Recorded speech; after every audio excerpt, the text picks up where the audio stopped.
এ বাবু, কি করছিস? সেলাই করছি, আবার কি করব? এই রাত্রিবেলাতে? হ্যাঁ, কটা বাজছে? 9:45।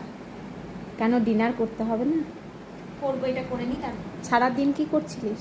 সারাদিন আজকে সময় হয়নি, তাই রাত্রেবেলায় করছি। আর দিশা বললো কি ওর নতুন কুর্তিগুলো ভরা আছে, তাই ফিটিংস করা হয়নি। তাই আজকে সময় পেলাম, এখন একটু করে রাখছি। সব সময় তো সময় পাবো না, তার জন্য। সেই রাত্রেবেলাতেই এটা মনে হলো তোর করবার জন্য? সকালের দিকে আজকে সময় পাইনি, কাল যদি সকালের দিকে সময় পাই তাহলে বাকিগুলো করবো। আজকেই দুটো করলাম, আর বেশি করবো। তাহলে এটা তো রাত্রে না করে এটা তো দুপুরেও করা যেত কালকে। দুপুরে কালকে যদি সময় না পাই বলে এটা দুটো কাজ এগিয়ে রাখবো। মানে ও কি কাল থেকেই এগুলো করবে? হ্যাঁ, কাল থেকেই করবো, তার জন্যই করা। বেশ, তাহলে তো আর কিছু বলার নেই। তুমি তোমার তাহলে কাজটা করো। বেশ তাড়াতাড়ি নিচে এসো, খাবার সময় হয়ে গেছে। ঠিক আছে।